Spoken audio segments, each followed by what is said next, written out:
news, people. We got a double dip of Monday Night Football games to talk about on the Pregame PowerUp.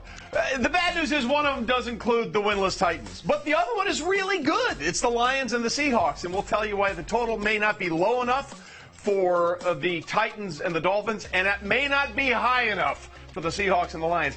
We'll get into all the numbers and other stuff on the Pregame PowerUp. It starts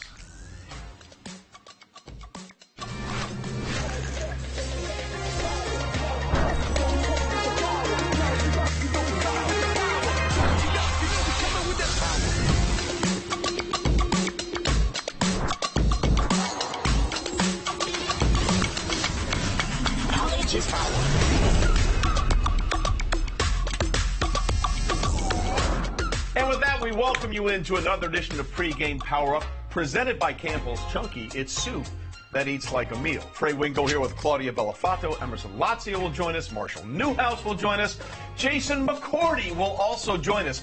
We've got a lot to dive into. You could say, Claudia, that tonight's show eats like a meal. He's so quirky. You're welcome. He's so quick with it. I was going to say at the top there, you got to be careful. We do have a player coming in who played for the Titans for quite a while. It's still a good game with them and the Dolphins. With that said, though, Miami money has certainly come in, although they're down to Tyler Huntley, who, oh, by the way, was with the Ravens on the practice squad just last week. He is under center. Miami opened 1.5-point favorite. That up to 2.5. Total opened 39, some under money down to 37. And then the other game, Seahawks-Lions, not a ton of movement. Lions, 4-point favorite. That has held pretty steady. And we'll talk about all those defensive injuries for the Seahawks. That is the game, I have to admit, I'm a little bit more excited for. Yeah, that one will be interesting. But you mentioned Tyler Huntley, and it's your serve now with what's going on with the Miami Dolphins. And obviously, if they try and deal with the loss of Tua Tagovailoa. As you said, Tyler Huntley will be getting the start tonight under center. The 26-year-old Florida native will be playing for the Dolphins, his hometown team, with Tua still recovering from that concussion. As you said, Huntley was signed off the practice squad last week, but head coach Mike McDaniel has been impressed with what he's seen from Huntley in a short period of time. We've been very high on Snoop, high enough to give him a roster spot on the 53, which, those are very few and far between with sight unseen. So his maturation has been expedited by him, and he's done an impressive job assimilating into the locker room and understanding our language as his own. It's like riding a bike, First time you're a little iffy, you didn't know how to pedal. Then you just start putting it all together, pedaling, going in a straight line, Then after a while, you're going to start standing up. Well, that's been the problem. They haven't been going in a straight line. They've been sort of going all over the place. Look, the struggle has been real for Miami when Tua is out of the lineup. The Dolphins are 1-5 without Tua Tagovailoa as their quarterback since Mike McDaniel became the head coach in 2022. And yes, that also includes the playoffs. Tua's going to miss at least 3 more games after being placed on injured reserve. Now, Skylar Thompson started last week but left that game with a chest injury and was replaced by Tim Boyle. So Thompson, Huntley, and Boyle are combined 4-13 in their careers as a starter. Claudia, what about the late game tonight? Give us better quarterbacks.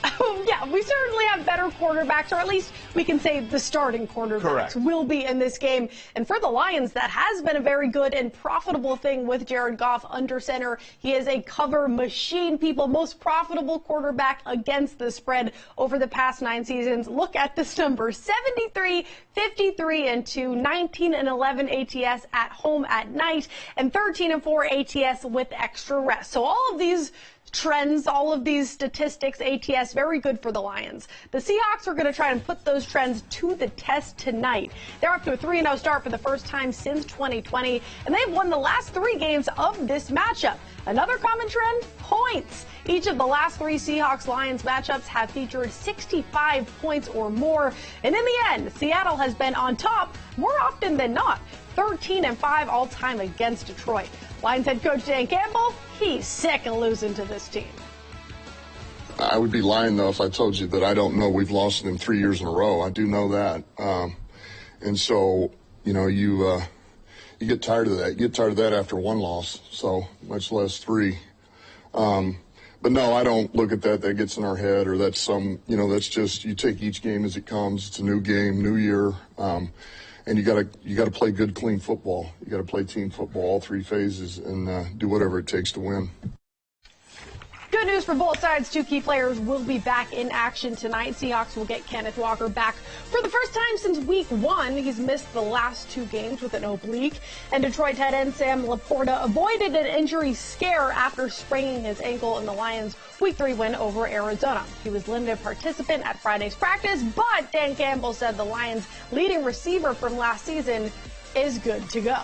Well, it's interesting, right? This is they've met a lot the last 3 years. Yeah. Dan Campbell talking about. These are some of the numbers that these two guys have put up offensively, these two teams. They're incredible. They've combined to average 80 points, 913 total yards per game, and 52 first downs in their last 3 meetings. So we are talking about an offensive palooza when these two teams have gotten together the last few years. Let's see if that happens continuing tonight. But let's go back to the other game, and let's talk about what's going on with the quarterback situation with the Miami Dolphins. And we could not be more delighted to bring in longtime defensive back in the NFL and a former Tennesse Titans, Jason McCourty, to talk about these games. Jason, let's talk about Tua for a little bit. You crossed paths with him at the end of your career, but he's gone now. So how are we dealing with the situation that we find ourselves in? How do you deal with a backup quarterback situation that just has not been productive in any way, shape, or form?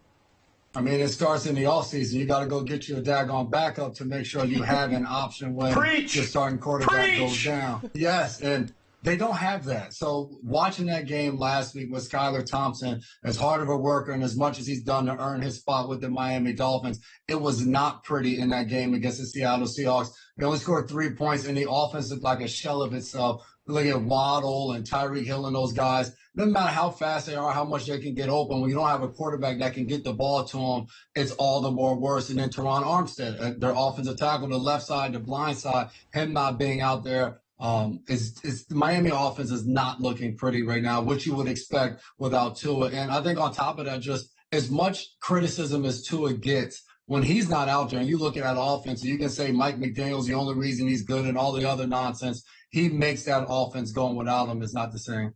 I was going to say, too, is a huge part of their identity, which has been explosiveness, that quick offense going, and you take them out of it, that certainly ruins things for them. Speaking of identity, though, let's talk this Titans squad that you played for the bulk of your career. Lots of changes in the offseason, clearly a slow start to this season for them. If you had to describe the identity they've formed through these first few weeks, how would you describe it? You're still searching for one. The identity that you would say right now is not one that you want to speak highly of. It's like when you're a kid and you're growing up and your mom keeps having to yell at you and get you to understand certain things. Sometimes yelling goes to go off and grab a switch off the tree if you're old enough to remember that reference. But I look at Levis and the mistakes he's made and Callahan waiting for him on the sideline, just going off. That's been our identity. Play good football for a certain amount of time, and then a dumb mistake puts them behind the 8 ball and they come up short within the game. They've shown glimpses, especially Levis on the ball down the field to Ridley. DeAndre Hopkins looked like himself this past week, but they have to get out of their own way. Pick sixes, fumbles, and things of that nature from the quarterback position has really hurt them. Yeah, just don't have multiple turnovers in every game from your quarterback, and things might turn around. All right, let's take a look at the other game. It's Seattle, and we mentioned Detroit. Now, the good news is, Jason, by the numbers, Seattle has the best pass defense in the NFL.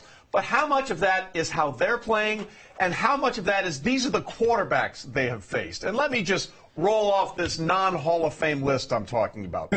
Bo Nix, Jacoby Brissett, and Skylar Thompson and Tim Boyle. Give us the truth about this secondary. I mean, the old saying is you can only play what's on your schedule, but the hell with that. When you look at who they're playing against, they should be dominant with who they're doing. But to that point, hey, treat them how they're supposed to be treated. And they've done that so far this season. But that's why the game tonight is such an awesome one, because now you're going to have Jameson Williams, Amon-Ra St. Brown, and Jared Goff as their quarterback, a guy that can spread the ball out and can get the ball down the field. So when it comes to Weatherspoon and Tyreek Woolen and Trey Brown and all of those guys in the secondary, along with Julian Love, you say you're one of the best in the league or the best defense, this is the time to show up. I will say Mike McDonald, the defensive coordinator last year with the Ravens, now the Seahawks head coach, he had a dominant performance over this Detroit Lions offense a year ago. So let's see if they can keep that going. Jason, I've heard a lot of players say it doesn't matter who they're covering week to week. They're going to go in with the same mindset every time. I'm curious if that is true. And when it comes to the matchups tonight, is there a receiver room that you would least want to have to cover tonight?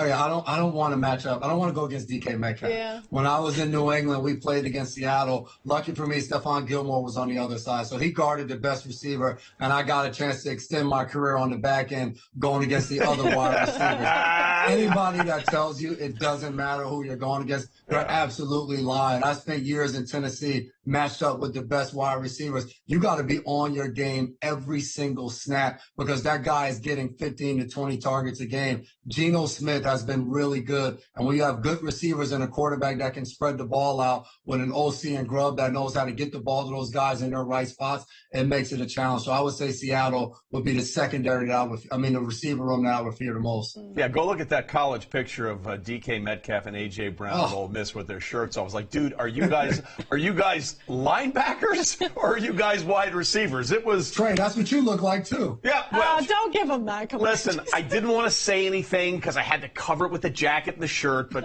if you know, you know, and he knows. Speaking of that, tell me what you like in this game. Who are you going with in the game between Tennessee and Miami? Because they are both struggling right now. Yep, both teams, Miami looking for their first win since Tua. Tennessee just looking for their first win. And tonight they find their first win. I'm rolling with the Tennesse Titans. I think their defense is able to get it done against Snoop Huntley. Although he's a Pro Bowl quarterback, you guys didn't say that early on. Give him his flowers for the Pro Bowl. He made a lot of people got injured, all that. But it doesn't matter. I'm rolling with the Tennessee Titans. He was option 17, but you're right. He was. He was a Pro Bowler. He absolutely was. The title is still there. How about in the other game? Detroit is the favorite going up against an undefeated Seattle squad. We just talked about defensive injuries and the secondary in general facing weaker offenses. Who are you picking in that game? I'm rolling with the Lions. The Seahawks have some injuries up front. I think that's going to be the biggest difference with their running game and Montgomery and Gibbs being able to get going, open up that passing game. Amon-Ra coming over the middle. I think Jared Goff is able to get it done, and that defense shows up tonight. All right, but here's a really interesting one because Tyreek Hill has never caught a touchdown pass from a quarterback in Miami not named Tua Tagovailoa. How do they get him going tonight? Because he's had back-to-back games with under 5 receptions and 50 receiving yards after 7 catches, 130 yards, and that massive touchdown in Week 1. They have got to find a way to get the cheetah running. I think one of the things that Mike McDaniel is really good at is getting the ball early on in guys' hands. So bringing Tyreek Hill in motion, throwing him that little screen quickly, and getting the ball where he's in space and has the opportunity to make guys miss and use his speed. I think they'll do that early on just to get him going before they start taking those shots down the field. All right, we'll have more on the struggles from Tyreek a little bit later. Jason, good to talk to you, my man, and thanks for telling everybody what's under the shirt. Good to see you guys. We'll talk to you in a little bit. You know what? You pay people enough money, and they say the right things for you. I guess so, man. Come on. Listen, he's rolling with the Titans tonight, and I respect it, but Levis, multiple turnovers in all 3 games. He leads the league in turnovers. And this is the weird part. Last year as a rookie, he had 4 interceptions in 9 games. Mm-hmm. He has 5 in 3 games this year already. Yeah. 5. Yeah. You can't win that way. I think it'll just come down to the trenches because both teams have been giving up a ton of pressure, so it comes down to which quarterback can handle that, and that might be tough for Tyler Huntley just joining the team this week. Yeah, you go where? Yeah. What's your name again? Yeah, it's an adjustment. All right, listen, when we continue on Pregame PowerUp, yes, Will Levis has been giving the ball away, but he's also given us many memorable moments. A closer look at the Titans' turnover machine and look back some of the best memes in NFL history. That's all ahead on the Pregame PowerUp. Woohoo! Pregame PowerUp is presented by Campbell's Chunky, soup that eats like a meal.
Welcome back to Pregame PowerUp, presented by Campbell's Chunky, soup that eats like a meal.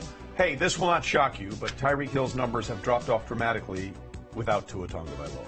In 31 regular season games, Tyreek Hill has averaged 108 yards a game with Tua, the most receiving yards by any player in a particular starting quarterback in the Super Bowl era, minimum 30 games, but that 0 is the number that jumps out at you. Not a single touchdown catch in any of the 6 games he's played without his man Tua Tagovailoa under center. So how is that going to affect what we're going to see in terms of props and action for tonight's game?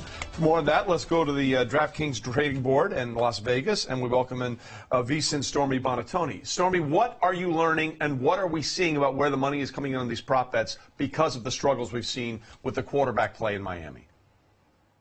Well, I think the fact that that without Tua Tagovailoa, Tyreek Hill's receiving yards prop is set at 51.5 kind of tells you everything you need to know about the current state of the Dolphins offense. Without him, this is a player, the caliber of wide receiver that he is, that last year when we're looking at props for him, they were regularly set in the 90s. There was one game specifically I remember was 102 or 103.5, and he still went over that number. He is one of the best, if not the best, wideouts in the entire league. So we think of him as being quarterback proof, but the last couple games are evidence that maybe not. Each game, 3 receptions, 40 or fewer yards, no touchdowns. And with that, when we're looking at the prop market, Tyreek Hill is actually the second most bet player not to score a touchdown in this game. His plus 195 for an anytime touchdown is the highest we have seen it in the regular season for him as a Miami Dolphin. Meanwhile, if we are looking for a player that bettors do really like tonight, you're looking at Devon Achane, whether it is first touchdown, anytime touchdown. His rushing yards number was bet up from 59.5 to 62.5. And if there is a prop that I like most on Achane, it's actually his receiving yards number.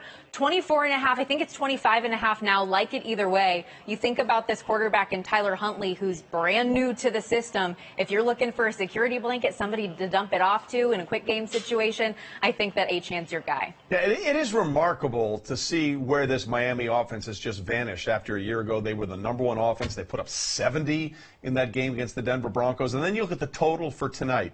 It's 37. And unders this season are 32, 11, and 1 since 2020. So where are we looking with that number? Is that low enough? Yeah. It's interesting, right? And you look at the ticket count for this game, and the bets that are coming in are actually a pretty good 50-50 split here. But to your point about that trend to the under, specifically in these primetime games, we're seeing sharp under money there. About 64% of the handle that's coming in on this game is that under 37. And yes, a big part of that is what Miami has produced offensively the last 2 weeks. They've combined for 13 points. And then Tennessee on the other side, they've topped out at 17 points this season. And you've got a quarterback in Will Levis who's thrown back-breaking interception after back-breaking interception. If you want to bet him to throw a pick, it's minus 135, by the way. But it has not been pretty for them either at this point. So I understand the love for the under. I know a lot of smart people that think this could be a 17-14 type game. All right, so then there's the other one, and Claudia put the numbers to it perfectly, just how money, literally, Jared Goff has been against the spread, the most profitable quarterback in that category since he entered the league. What are we seeing action-wise on the Lions tonight? You know, I love that, especially because for primetime games, how often are we talking about the negative side of that narrative? It's like, oh, Kirk Cousins in primetime, or now I guess that goes to Daniel Jones, who's 1-13 straight up in primetime games. He's taken the mantle. He's taken the mantle, the crown, the cape, right? The scepter, everything. He's got it. He's taken it all. But with that in mind, let's give Jared Goff some flowers here because he has been awesome. He is the most profitable against the spread quarterback that we have in the NFL. Also, at home in primetime, the last 8 games, 8-0 straight up, 7-1 against the spread. And bettors are following that. We're seeing a good bit of the handle, laying the 4 points with Detroit in this spot. And I think a big part of that is something that you guys talked about earlier as well with the Seattle defense that is missing some pieces, certainly on that side of the ball. And for as good as they have been, 3-0, the defensive success that they have had early on here with Mike McDonald. It's also the offenses that they've faced. It's the New England Patriots and the Broncos and the Skylar Thompson and Tim Boyle-led Dolphins. This is your first real test against a true offense. And I know that the Lions haven't operated at the same clip that we were expecting to see right out the jump that we saw a season ago, but they certainly have the weapons and talent to get it done. Yeah, and they have the motivation, as you heard from Dan Campbell, saying, I'm sick of losing to these guys, so we'll see what happens. Stormy, thanks. We appreciate it. Appreciate you. Claudia? Back-breaking interceptions, she calls it. And she's right. Will Levis has been pretty good at one thing, and that's turnovers. Yeah. Leads the NFL with 8, which includes 5 interceptions and 3 lost fumbles in just 3 games. He's the first quarterback since Matt Castle in 2012 to have 2 or more giveaways and be sacked 3 or more times in each of the first 3 games. That's not good. For more on Levis's turnover troubles, here's Emerson Lazio.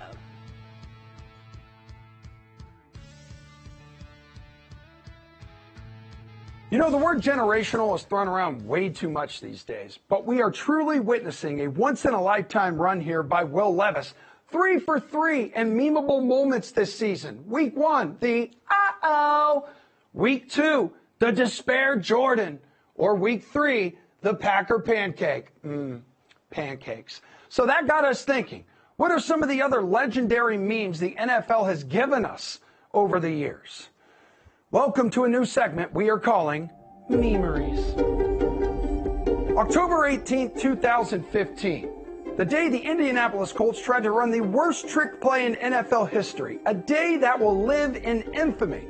And an actual depiction now of the Patriots' offensive line trying to protect the quarterback. Fast forward 3 years. Month of September. It's the guy she told you not to worry about. Harvard grad, Ryan Fitzpatrick, steps up to the podium in this outfit, and tells everyone to stay humble. January 2020, Rob Lowe said, I just want both teams to have fun, wearing a hat with only the NFL logo on it. Then in October of 2021, there's the Aaron Rodgers meme. He looks like all of us 30 minutes after we talk shit about the edibles. January 2022, the I Quit game. Antonio Brown says deuces, takes his shirt off mid-game, and takes off out of the stadium. This could also be used to express your frustration with one's current working situation. Well, if that's how it's going to be, I'm out of here. To the biggest game of them all, the Super Bowl 2023, Nick Sirianni crying to what we can only assume was Chapel Roan's Pink Pony Club. But who is the greatest of all time when it comes to NFL memes? Buckle up for another round of Brady versus Belichick. And Tom's resume starts with the large jacket, something you wear when you try to sneak snacky snacks into a movie theater. Then there's the classic high five, or maybe the one he did not get. High five? Nah. The angry death stare when you know you're going to lose. Dude, why are you looking at me like that? Are you mad at me? And of course, when you're called into the HR office and your homie is already there. Hey, what's up, dude? But the lord of the memes is newly minted social media darling, Bill Belichick, the unquestioned champion in the field. And his list of memorable moments is extensive. Starting with the, oh God, that's Bill Belichick's music, the Stone Cold Steve Austin walkout in Detroit. Then there's Bill with the binoculars, probably looking for another television job. Damn, Bill Cowher's looking old. Oh, and they're casually sipping on some OJ? But that's none of my business. Then looking a little extra disheveled here, like my underwear looking at me when I buy a new Jags jersey. But the best one of them all? This wild and crazy guy. Let's party. So what does it mean for tonight's game? Well, Will Levis is taking the field once again. Will Levis once again has an opportunity to add to his resume and maybe one day dethrone Lord of the Memes. I actually like Will's chances here. My favorite Bill, though, is Bill and Nick Saban, right? Can't stand the media, and Nick calls it rat poison. Bill always looked like he would rather have, bamboo shoved under his fingernails than answer questions from the media. Yeah. And what do? They all join us as soon as they need a job, right? Course. So all this rat poison, I can't believe I have to sit there and take all these questions. But as soon as the green light comes on the camera, blah, blah, blah, blah, blah. It's amazing how fast that turns. And now Bill's on FaceSnap or whatever he calls Instagram. Yeah, oh, how they changed. Facebook. He goes through the whole thing. Teddy Bruschi once told me that. He said, conduct detrimental if you ever do that in the building. And we would be derelict of our duty if we didn't recognize our next guest as the man he is, the legendary beef hammer of the Pregame PowerUp show, ladies and gentlemen. The pride of Fort Worth, the TCU legend, longtime offensive lineman, Marshall Newhouse. Marshall, after Tennessee, you can go ahead and laugh. It's all right. It's all right. I don't need certain names you're trying to stick. I don't need those. We're going. Marshall? The beef hammer is sticking. I'm sorry. That is staying put. Meanwhile, we saw the Tennessee Titans head coach, sort of Brian Callahan, really go after Will Levis in a very public way a couple of times already this season. And he says he's going to stick with his quarterback right now. How long can he if these multiple turnover games continue? Listen, he can stick with him as long as he wants, but the team is not going to stick with Callahan if the turnovers continue and you stick with a quarterback who's not progressing. There's a lot to like about Will Levis's film. He makes some really incredible throws. It's just the decision-making. It's the consistency that you're lacking. He's under pressure a lot. And what you want to see is, hey, don't make the heinous play. Like, sometimes a sack is okay. It sounds crazy. But Will Levis tries to be a hero way too often. And what he's doing, instead of, getting in a punting situation or a situation where it's a longer down the next time, a longer field goal, he's turning himself into a meme. And it's just 3 weeks running where he's been memeified. So I think Callahan, if you're Callahan, you want Will Levis to kind of stick it out, take some lumps, because you see a lot there. If there was not much there, they would be looking at moving on, or they'd be looking at potentially next year's draft. But there's enough there to warrant Will Levis still getting his reps, but he's got to clean some things up. But that also comes down to play calling. Listen, he has a new coordinator, a new play caller this year that plays into things. And again, his offensive line has struggled at times. And there's clips of literally the right tackle getting beat right away. What are you supposed to do with that? And so you want Will Levis to take a sack instead of throwing it up in the air. I was going to say, we'd love to give the offensive linemen their flowers, but the Titans are allowing the highest pressure rate in the NFL right now. So that doesn't really help Will Levis to any degree. Another squad, though, giving up a ton of pressure is this Dolphins O-line, and they're going with Tyler Huntley, who was on the Ravens practice squad last week.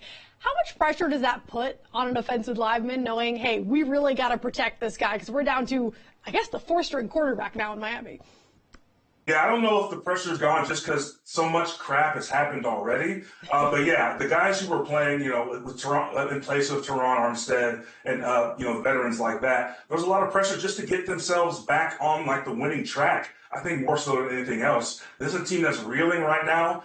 Such high expectations coming into the season, such high expectations after you sign Tua Tagovailoa to his deal. And so this is a team that just wants to get back to winning. I think Mike McDaniels is a guy that players really like. But they've got to show us that the entire system doesn't crumble when you lose your quarterback. And part of that is the pieces you put around him, the Tyreek Hills of the world, the Jalen Walls of the world, and the offensive line as well. And so you sign a quarterback who's 2 weeks fresh in your building.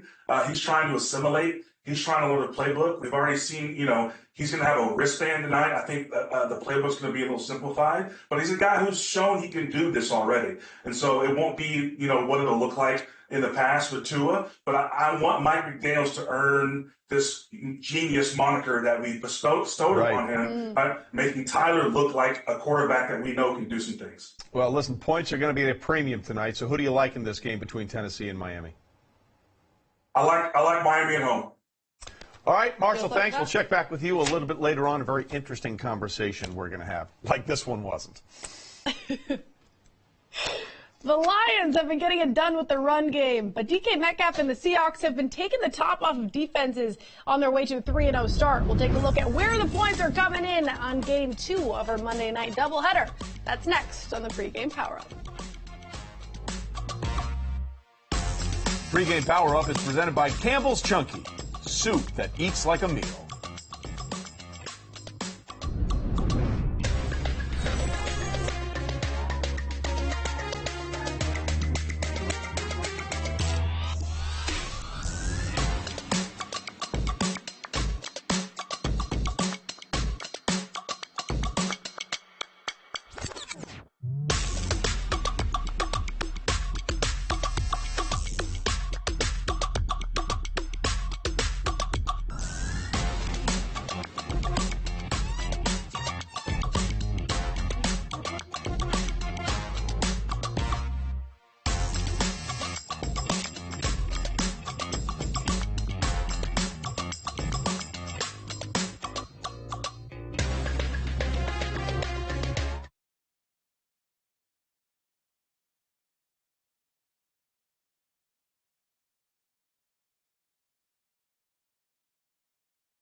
Pregame PowerUp presented by Campbell's Chunky Soup that eats like a meal. Derrick Henry ran wild on the Bills last night. Oh, almost 200 yards on the ground with a tutty on the longest run in Ravens franchise history. King Henry cashed a lot of bets last night on that one play, including the one and only LeBron James. He had a touchdown parlay, Justin Jefferson to score, Derrick Henry, and Kyron Williams. Cash that out at plus 412. Well, you know, LeBron said recently at one of the first media sessions for the Lakers, he got a lot left in the tank. Oh. Apparently he's got a lot left in his DraftKings account, too. I guess he's pretty good at that. I guess he's pretty good. Justin Jefferson, though, can we talk about the Vikings real quick and the fact that they are 4-0? And I think a lot of people didn't want to give Sam Darnold the credit, who is still top 5 in QBR right now. The defense has looked great. They're doing everything right on the ground, through the air. This Viking squad is legit. They are the most surprising team to me in the NFL. I did not see this coming from them, but I'm so happy for a guy like Darnold, right? Because here's a guy, you know, he was the 3rd overall pick in the 2018 draft, and people passed on. He's the same age as Joe Burrow, okay? They're basically the same age, and sometimes just takes a little longer to get things going. So I'm happy for Sam and the way things have played out for him. We saw that, speaking of playing it out, we saw that Kyron Williams helped that parlay for LeBron James. Well, that's nothing new. You look at what Kyron Williams has been doing. During that loss, Rams running back Kyron Williams did score a touchdown in his 7th consecutive game. Williams now has a touchdown in every regular season game going back to last December 17th. And segue, because tonight, David Montgomery will be looking to match him. He's got a 6 TD streak on the line, also trying to tie the franchise record by finding the end zone on the ground in 7 straight games. Montgomery is the most popular anytime bet tonight at minus 135. And for more on how the people are betting the late game tonight, we bring in our anonymous sports informant to give us the inside info and the things we fear the most here. You know him. It's Captain Book. That's right, it's Monday night. You know what that means? How low can we go? The 3-0 Seahawks are poised to stay unbeaten, but the book's the only one that believes in Seattle in this spot. The Lions have been feeling all the love for nearly 2 straight seasons, and that continues tonight as the Joes and the Pros are all siding with Detroit. That action moved the number from 3.5 to 4, and don't be surprised if the line keeps dropping as we get closer to kickoff. VIPs and casuals are also hammering the over. So why has the number dropped from 49 to 47? Detroit's offense has been stuck in the mud. Lions are 3-0 to the under this season with an average total around 52. Seattle may be 2-1 to the over, but the Hawks have seen an average total of 41. Both teams combined to average just under 39. Don't be surprised if this one goes right down to the wire. And if that's the case, the Hawks won't be the only ones taking flight tonight. Hey Gino, let's go, baby!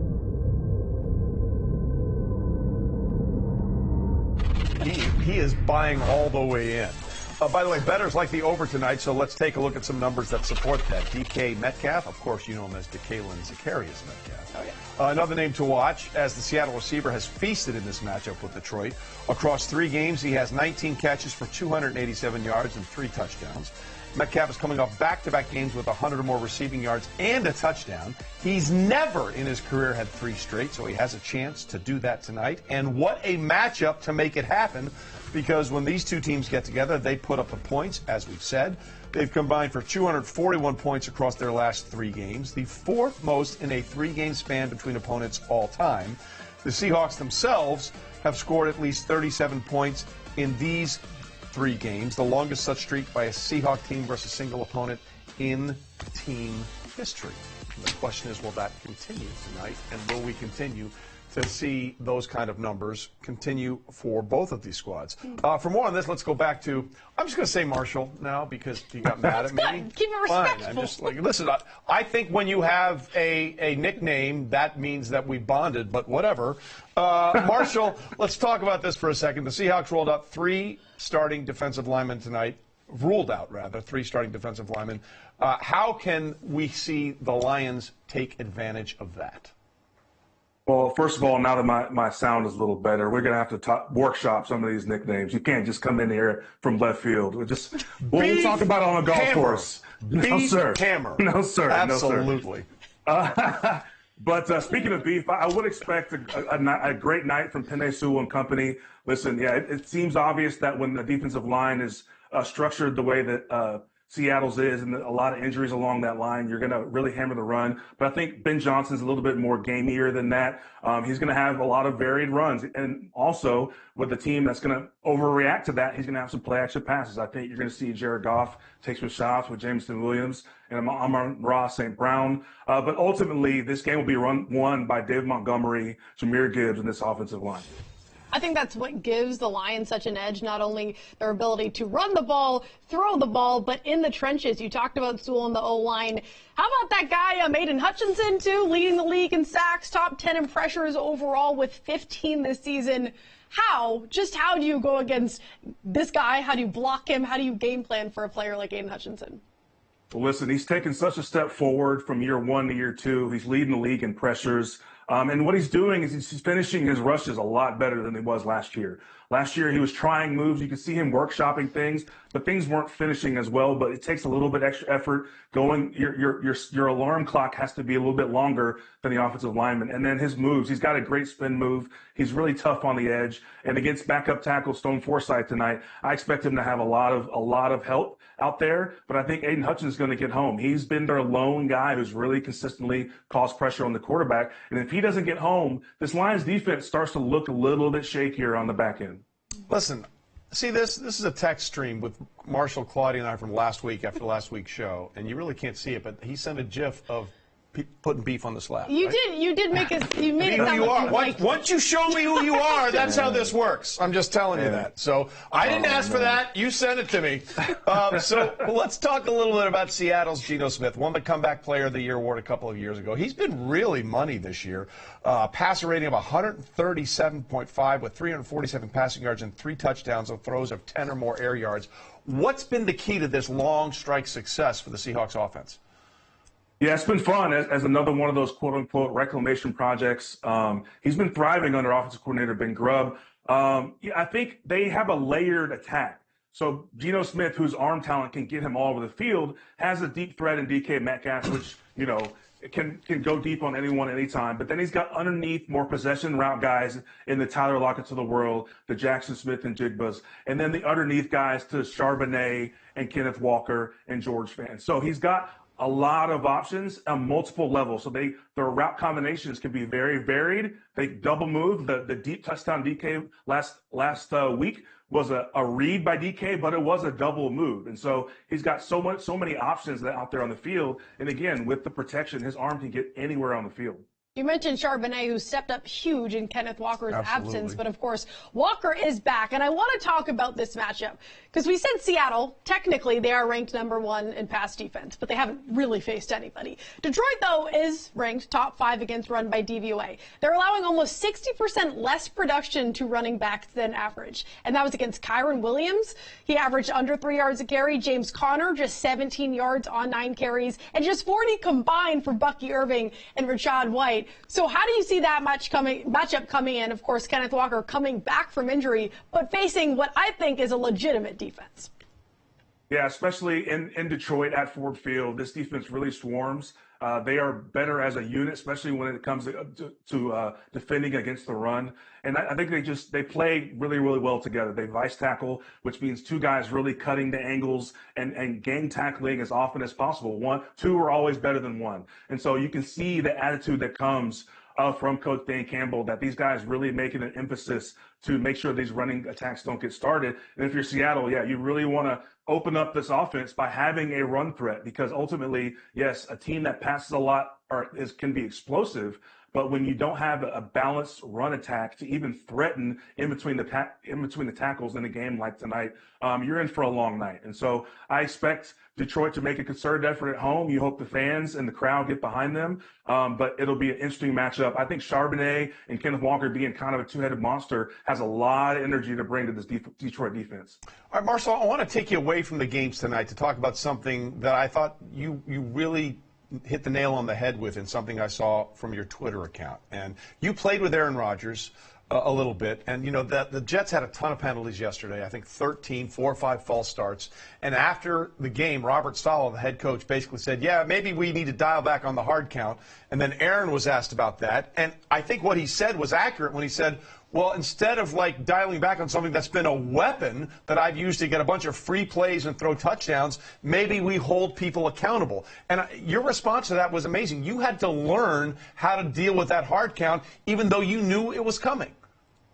Yeah, and we practiced it in practice. He would really, even in walkthroughs, just really playing with the inflection of his voice. And you realize, oh, this is a weapon, especially at home, when there's a quiet environment. You can get defensive guys really listening to a quarterback's cadence, which they're not supposed to do. They're supposed to watch the ball. And as I got older and mature in my career, I started having little flinches, obviously skirting the lines of what is a false movement by the referees. But I'm using that to my advantage. If I know a hard count is coming, to me, that's an opportunity to get a free play. And we knew our receivers would convert the free play into 9 routes, and we throw a deep ball because there's no risk there. That is something you have to use. And the head coach coming out, and the messaging is just rough between the quarterback and the head coach not being on the same page. Yeah, I'm with Aaron. You want guys to be disciplined. This is not peewee football. You don't take more off their plate. You expect guys to do the bare minimum, which is be disciplined with the snap count. So they've got to use that as a weapon. And as yesterday showed us, they're struggling as is. They need all the help they can get. Yeah, I completely agree with you. There's no reason for that to be taken off the table. But I did find it interesting because when Aaron answered that question,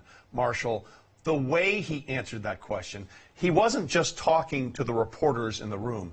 He was talking to his head coach. And he basically said, shut up. I'm going to do what I want to do. And it's pretty clear that Aaron Rodgers is not only the quarterback of the Jets, he's the de facto head coach and the general manager. How much of a problem might that be? Listen, it's only a problem if you're losing, and they're losing. They seem to be stepping in every ant pile that's around them. But, yeah, I mean, I still think that Robert Saleh is the guy that runs things. But when you pay Aaron Rodgers in the way that you do, when you set him up the way that you do, you essentially give him control of your franchise for this time being. And, yeah, you can see how much control and impression he puts on this offense with Nathaniel Hackett being the play caller.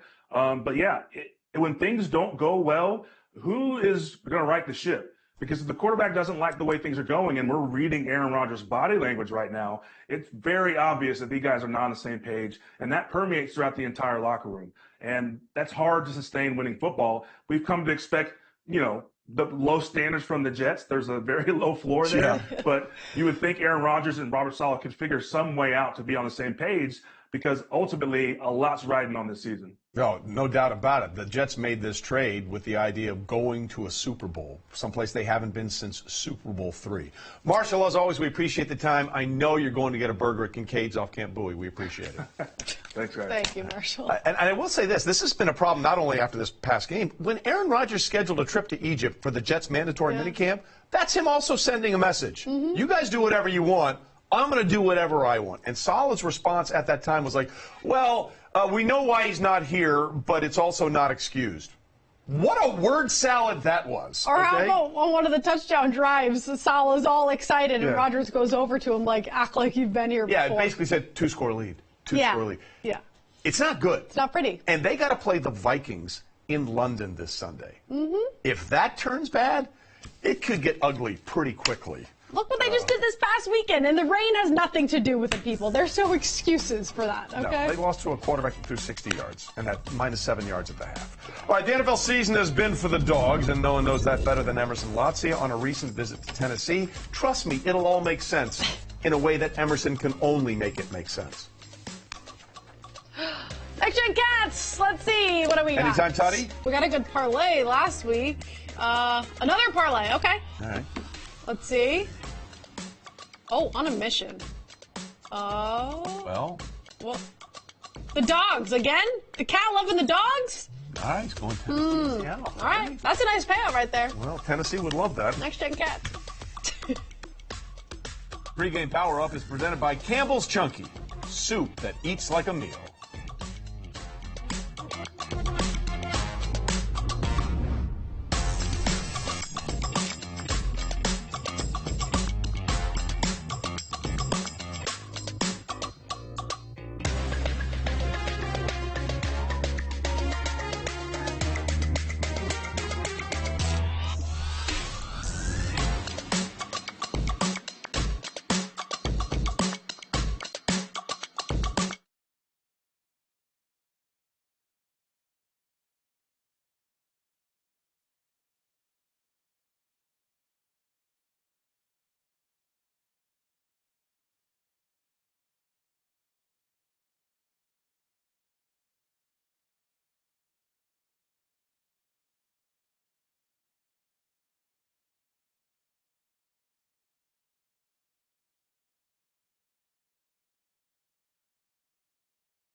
the pregame power-up presented by Campbell's Chunky, soup that eats like a meal. Boom. 3 teams entered this week as undefeated dogs. The Bills took the L on Sunday to the Ravens. The Vikings picked up the win over the Packers. And that third team, Seattle, well, we'll see what they do with the Lions tonight.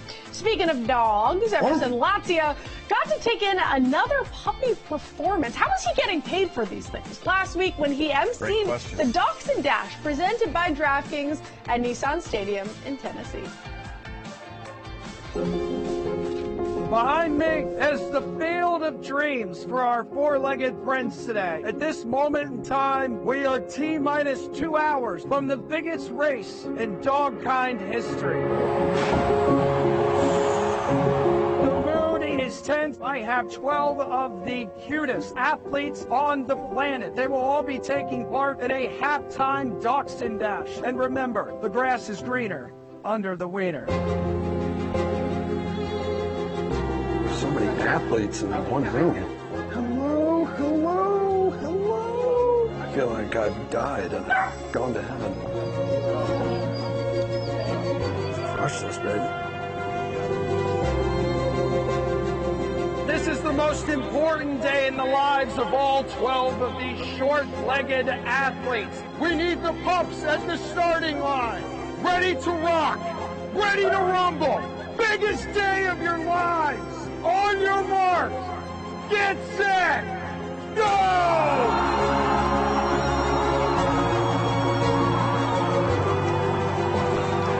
Oh, wow, that little sausage is fast! Wow! Our champion, Marty! Hell yeah, brother! Marty, would you like to say anything at all? Congratulations, you are king. Until next year. Love you, buddy.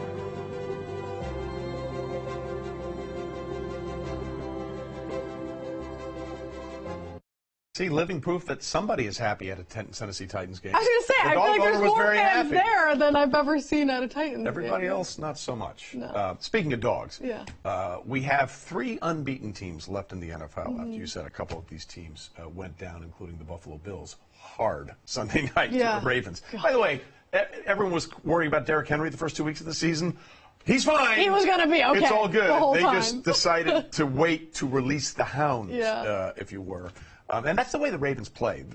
Their DNA is to play bully ball, get a lead, and then let that defense eat. And they didn't do that the first 2 weeks of the season. But we have 3 unbeaten teams left going into tonight. We have the 4-0 Minnesota Vikings. We have the 4-0 Kansas City Chiefs. And the 3-0 Seattle Seahawks. Which one surprises you the most? I mean, the Chiefs don't surprise. I was high on the Vikings. I thought coming in, I liked their defense. I was high on Washington. Talent. I was not high on. Of course, not as high on Sam Darnold as I was on J.J. McCarthy, but I think Sam Darnold has been okay. He gets so much heat, but he's been a very serviceable quarterback. He's 27. Right. He's young, and if you didn't have Justin Jefferson, Jordan Addison in the mix, you take those pieces away, Jones, it's a different story. But with all of those pieces around him, he's okay. I am out on the Chiefs, man. I've been out on the Chiefs. Now you take Rashee Rice. We disagree very strongly on this. But you take Rashee Rice out of there. Their wins have not been convincing. Now Pacheco's gone. Rice, as good as Mahomes is, and I'm sure they'll go pick somebody at, what are you writing? They're going to struggle. They're going to. Well, they're going to struggle, but they just know how to win. Like, okay, they were down 10-0 to the Chargers, right? I understand. 17-10. Yeah. By the way, here's the weirdest number of all time with Kansas City. They have won their last 12 games when they trailed by exactly 10 points. Exactly 10 points. They've won 12 in a row. But the Chargers were so banged up. You're down by 10 against a bad right now Chargers team that's all injured. What happens when you're down 10 against a good team? Well, they were down 7 to the Ravens week 1. They were down 7 to the Bengals week 2. Relatively healthy. Listen, the Rice thing is brutal, and they still haven't decided if it's completely torn or whatever, but they're not expecting good news. Right. Kansas City just finds ways to win. I know, their unbeaten record might be the most surprising because of, like we said, the way things have gone. We'll see what happens. Double dip tonight. We'll be back here in the pregame power-up on Thursday. Thanks for watching, everybody.